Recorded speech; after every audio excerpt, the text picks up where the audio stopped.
TV 타임즈. 더 막내 작가와 함께 시선 집중의 문을 열겠습니다. 어서 오세요.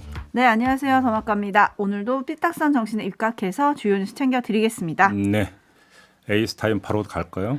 네, 어제 이준석 대표의 최측근 김철근 국민의힘 당대표 정무실장이 출연을 해서 조수진 최고위원의 항명은 촉발제일 뿐 문제는 윤핵관이다라고 얘기를 했습니다. 네. 그러면서 윤핵관 중 한 명으로 페북에 글을 올린 자를 지칭을 했는데요. 누가 봐도 장제원 의원의 이름을 떠올릴 수 있는 인터뷰였어요. 예. 그런데 오늘 아침에 이준석 대표의 인터뷰를 보면 선대의 조직도상에 없는 분이라 더 문제다. 윤핵관이. 그리고 그분은 부산을 벗어나면 안 된다라고 또 지목을 했습니다. 네. 김철근 정무실장은 이준석 대표의 선대의 재합류 가능성에 대해서 당대표의 최대 임무는 선거에 승리하는 겁니다. 라는 말로 답을 대신했거든요. 네. 관련해서 이준석 대표도 직접 입장을 밝혔는데요. 한번 들어보시죠. 선거에서 이기는 게 중요한 건 어떤 위험. 하실 수 있을까요? 이준석이 빠져야 이긴다고 하는 사람들한테 물어보십시오. 저는 당부를 하고 있을 거고요. 후보가 구체적으로, 대신 저는 지시나 기획을 제가 하지 않으니까 후보 구체적으로 이거를 도와달라. 와달라. 아니면 여기 같이 가자 하면 갈 겁니다. 근데 구체적이어야죠. 왜냐하면 전 이제 능동적으로 선거활동 기획하지 않을 거니까요. 네, 어제 저녁에 있었던 라디오 인터뷰 오디오까지 들으셨는데요. 예. 이준석 대표 뭐 선대위 복귀는 없다. 이렇게 들어야겠죠? 쉬워 보이지 않는데요. 그게 두 가지를 봐야 될 것 같은데 어제 윤석열 후보가 김종인 총괄의 그립 이걸 강조를 했죠. 네. 그다음에 그러면 그립감을 높이는 김종인 총괄은 또 기자들 앞에서 어떤 얘기를 했냐면 정치인이 한번 선언을 하면 되돌리기 어렵다라고 이야기를 했어요. 두 가지를 종합하면 어떻게 되겠습니까? 복귀가 쉽지가 않다. 네. 예를 들어서 윤석열, 김종인 두 사람이 복귀 판을 깔아줄 일은 별로 없어 보인다. 이렇게 정리를 하면 되겠죠. 네. 그런데 그러니까 두 사람이 판을 안 깔아주는데 이준석 대표가 나 돌아갈래. 이럴 수 있겠습니까? 없겠죠. 네. 네, 근데 지금 말씀하신 게 김종인 위원장의 그립감을 지금 얘기를 하셨잖아요. 네. 근데 이준석 대표는 이 부분도 쉽지 않을 거라고 전망을 했습니다.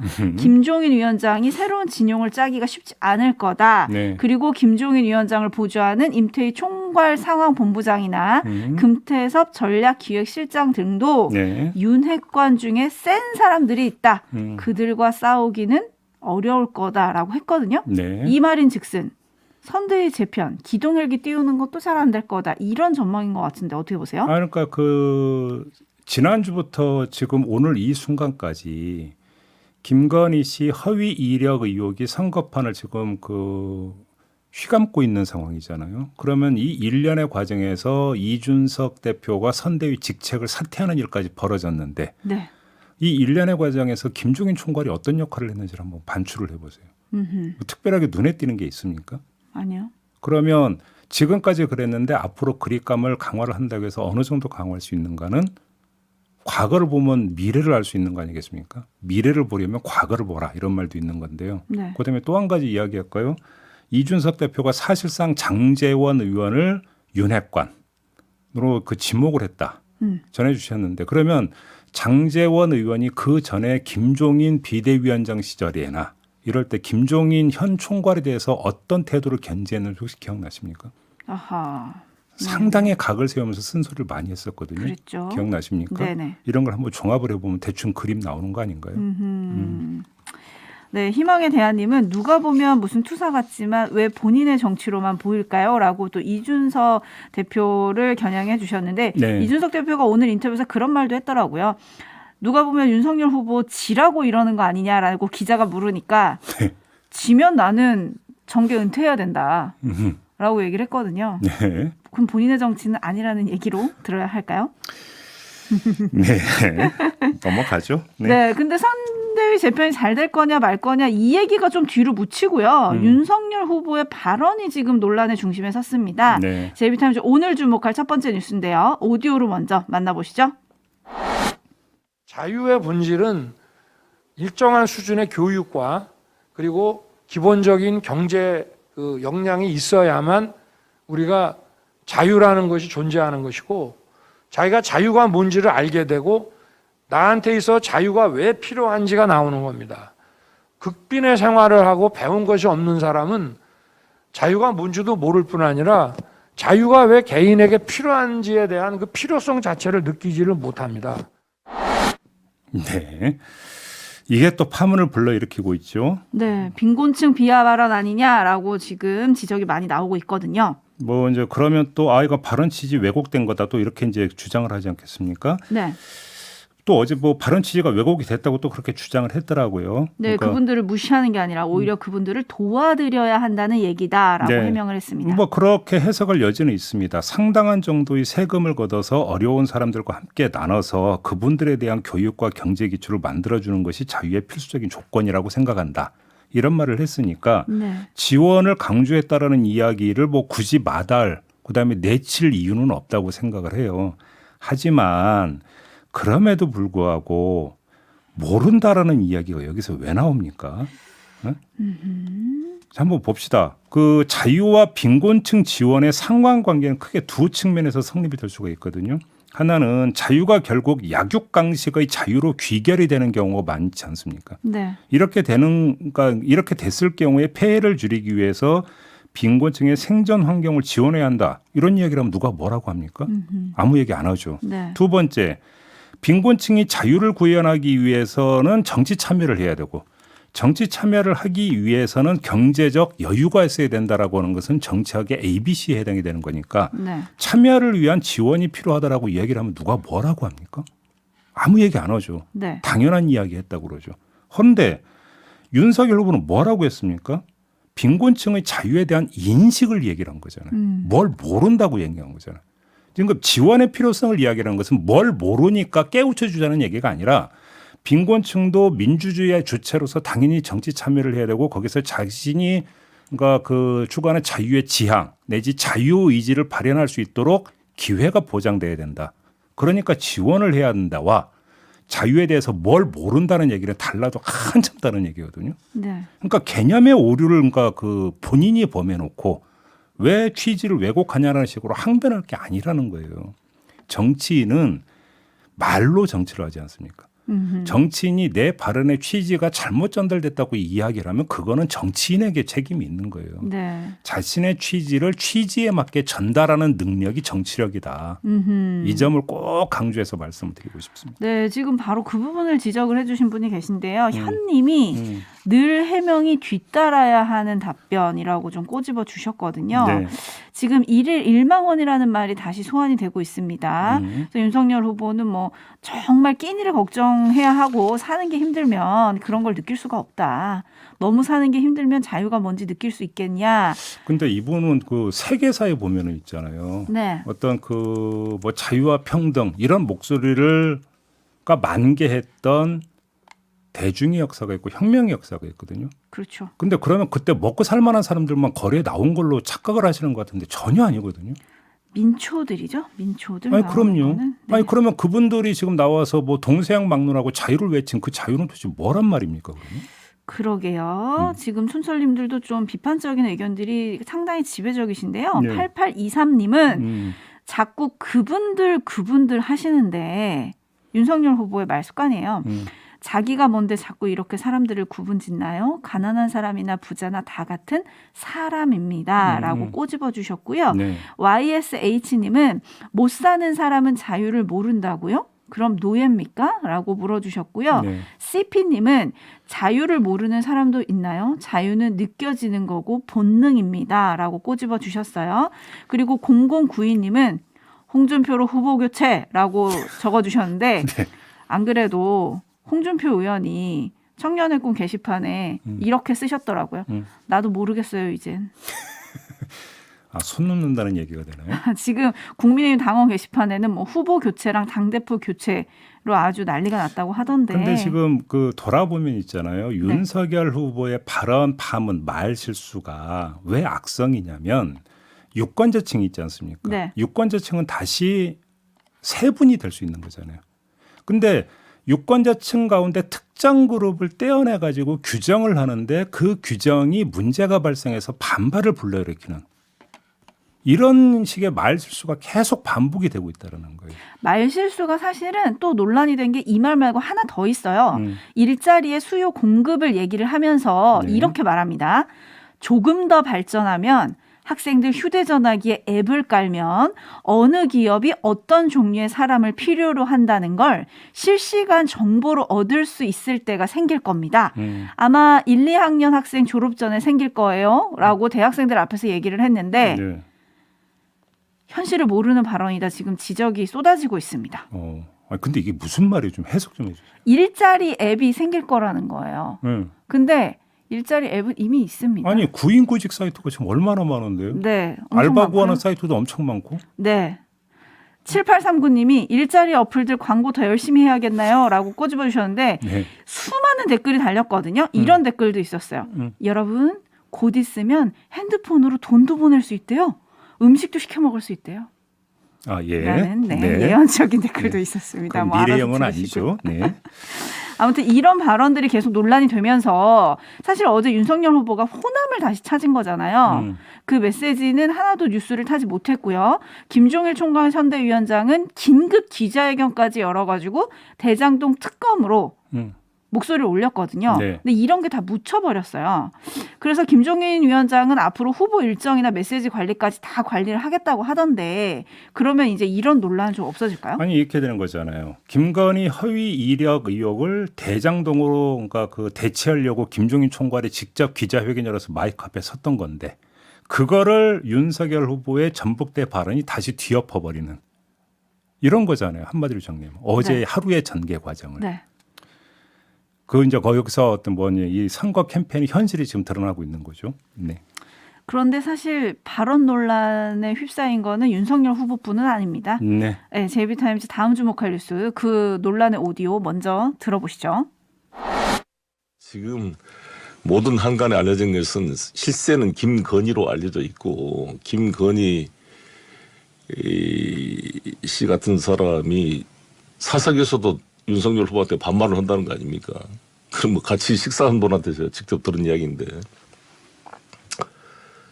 실제 집권하게 되면 실권을 거의 최순실 이상으로 흔들 걸로 다 우리가 염려를 하고 있는 거잖아요. 예. 네. 이게 지금 BBS와의 인터뷰에서 송영길 민주당 대표가 했던 말인데요. 네. 무엇을 말하고자 하는 것은 대충 가늠이 돼요. 네. 되는데 말에도 아라고 하는 말과 어라고 하는 말이 있는 거잖아요. 그러니까 부적절한 발언이다 이렇게 평가를 할 수밖에 없는데 쉽게 하면 이런 거잖아요. 김건희 씨가 윤석열 후보를 쥐고 흔들 거라고 주장을 하고 있는 거고 네. 그 근거로 사석에서도 반말을 하더라라는 전언을 지금 대고 있는 거잖아요. 네. 자, 술자리에서는 이런 얘기 할 수 있다고 생각을 해요. 술자리에서. 그냥 개인들 간에는. 근데 원내 제1당 공당의 대표가 방송 인터뷰로는 공적인 자리에서 할 이야기는 아니다. 일단 첫 번째는 근거라고 제시한 게 말 그대로 전해 들은 얘기잖아요. 네. 같이 식사 때는 사람이 그러더라. 이게 지금 대표가 근거로 제시할 수 있는 성질의 문제인가. 이 점을 일단 먼저 제기를 해야 되겠고요. 두 번째는 사석에서 반말하는 게 이게 지금 이거가 그 근거라고 생각을 했던 그 논리 구조가 문제가 있는 거 아니냐. 네. 그러니까 무슨 남존여비 이런 얘기가 그래서 바로 지금 따라붙고 있는 거잖아요. 네네. 그러면 지금 이 방송을 듣고 있는 우리 애청자 여러분 가운데 부부 사이가 많이 계실 텐데 그럼 부부지간에 반말하는 분들도 많을 걸로 제가 알고 있는데요. 그럼 그분들은 지금 상하 권력 관계가 형성이 되어 있는 겁니까? 부부지간에도? 그건 아니잖아요. 네. 예를 들어서 이렇게 되어버리면 실권을 김건희 씨가 쥐고 흔들 거다라고 하는 것에 뭐 다른 어떤 근거를 가지고 얘기한다면 모르겠는데 사석에서 반말을 하더라. 이게 근거가 되어버리면 좀 논리적으로 너무 빈약한데요. 네. 근데 문제는 그냥 표면적으로 부적절했다의 문제를 넘어서 저런 발언이 민주당 대표가 있으니까 민주당의 입장에서도 이중의 패착을 가져온다라는 거예요. 민주당의 관점에서 보더라도. 왜 그러냐. 첫 번째, 김건희 씨 허위 이력 국면에 초를 쳐버린다는 점에서 이건 패착인 거죠. 네. 자책골인 거죠. 그렇지 않습니까? 두 번째, 당장 국민의힘에서 뭘 되받고 나왔습니까? 그러면 이재명 후보의 형수 욕설은 뭐냐라고 지금 반문하고 나온 상황 아니겠습니까? 네. 왜 그러면 상대의 역공을 자초를 합니까? 그래서 송영길 대표에게 꼭 하고픈 말이 있는데요. 3사 일원이란 말이 있어요. 3번 생각하고 말해라. 3사 일원이 몸에 배어 있지 않다면 차라리 이거라도 외우시라. 침묵은 금이다. 이런 그 말씀을 꼭 드리고 싶어요. 네, 적토마님이 정치인들 제발 말하기 전에 3초만 생각합시다. 3초 일원이 되겠네요. 네. 3초만 생각합시다. 이렇게 정리를 깨끗하게 해주셨는데요. 주주삼방님이 나도 마나님이 반말하는데. 지금 이런 의견들이 굉장히 많아요. 굉장히 많고요. 대로마음님은 반말이 명령조라는 뜻 아닐까요?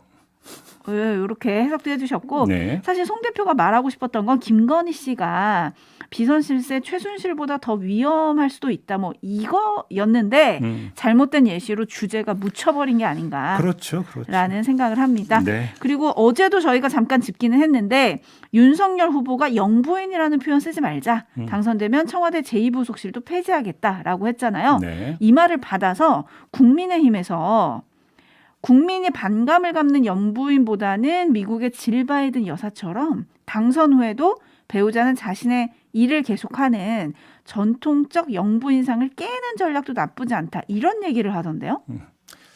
그 영부인이라고 호칭을 쓰지 말자. 제2부속실을 폐지하자라는 발언이 갑자기 지금 그 불쑥 튀어나온 거잖아요. 네. 이거는 좀 그 입체적으로 봐야 되는 부분이 있다고 생각을 해요. 이것이 김건희 씨 허위 이력 의혹을 비롯해서 여러 가지 의혹들이 제기가 됐고 그러면서 이것을 제기하는 논거 가운데 가장 중요했던 게 뭡니까? 윤석열 후보가 대통령이 된다면 김건희 씨는 영부인이 되는데 그러면 영부인으로의 격에 어울리는 것이냐. 그래서 네. 검증할 건 해야 된다라는 논리가 가장 맨 앞자리에 있었던 거잖아요. 그랬죠. 근데 이런 상황에서 영부인이라고 호칭을 쓰지 말자 제2부속실을 폐지하자라고 하는 이 이야기가 나온 게 요것과의 상관관계에서 파악할 부분이 있다라는 거죠. 그것이 말 그대로 대통령의 부인의 위치를 어떻게 설정할 것이냐라는 원론적 차원의 접근이 아니라 김건희 의혹 국면에 대해서 일정하게 온도 조절을 하기 위한 카드로 지금 제시가 된 거라고 한다면 그건 다른 차원에서 좀 평가가 돼야 되는 이유가 될 거라고 생각을 하는데요. 네. 이건 시간 관계상 유튜브 연장 방송에서 한번 이야기를 해보도록 하겠습니다. 알겠습니다. 계속 시선 집중해 주시고요. JB타임즈 다음 주목할 뉴스 오디오로 먼저 만나보시죠. 대한민국은 장사하는 게 죄입니까? 저는 더불어민주당 소속 소상공인 지원 특별위원장을 맡고 있는 국회의원 이성만입니다. 뒤지지 않고 발전할 수 있었던 것은 방역패스 철폐하라! 네, 어제 전국 자영업자 비대위 주최로 자영업자 총궐기 대회가 열렸는데 네. 이 현장의 목소리 좀 잠깐 들어보지 않았습니까? 네. 말 그대로 상당히 격했습니다. 여러 가지 요구가 쏟아졌죠. 방역 패스 철회, 영업 제한 철폐, 소상공인 지원금 확대, 손실보상법 확대 뭐 이런 어떤 요구들이 쏟아졌는데요. 이 오디오에 나오는 것처럼 더불어민주당 소상공인 지원 특위위원장을 맡고 있는 이성만 의원이 참석을 해서 자영업자 여러분의 찢어지는 가슴을 메워주지 못해 미안하다고 사과를 하니까 알면 잘해라. 말하지 말고 내려와라. 네. 뭐 이런 고함이 터져 나왔다는 거 아니겠습니까? 네, 데이지님이 마음이 너무 아프다. 알면 좀 잘해라. 추운 날씨에 고생이 많으시다. 이런 의견을 좀 보내주고 계신데요. 네. 사실 단계적 일상 회복으로 잠시 갔다가 다시 조이니까 좀 허탈감이 더 크신 것 같더라고요. 소상공인 분들이. 당연하죠. 그러면서 이 자리에 참석했던 오세희 소상공인 연합회장이 거리두기 시한인 1월 2일 방역 강화를 예정대로 종료하지 않으면 전국에서 동시다발로 행동하겠다 이렇게 경고를 하기도 했는데요. 네. 저는 개인적으로 어떻게 느꼈냐면 이 말에서 또 한 번 간절한 기대감을 읽었거든요. 기대감이요? 왜냐하면 정말로 1월 2일로 좀 제발 좀 끝내달라. 그리고 끝냈으면 좋겠다라는 기대감.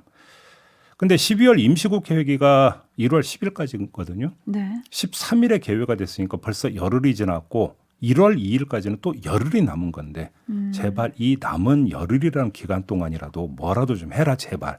여야에게 공히 부탁드리고 싶은데요. 뭐 하나라도 좀 제발 좀 합의 처리해서 상황이 조금이라도 호전될 수 있게 좀 기여 좀 해봐라. 미안하다는 얘기는 됐으니까 네. 이 말씀을 정말 꼭 드리고 싶습니다. 네. 네, 어제 현장에 민주당, 국민의힘, 정의당 등 정치권 인사들이 총출동을 해서 다 마이크를 잡았거든요. 네. 지금 JB가 말씀하신 것처럼 미안하다고만 하지 말고 실질적인 대책을 좀 만들어 주셨으면 좋겠습니다. 네. 마무리하죠. 더마카 수고하셨습니다. 고맙습니다.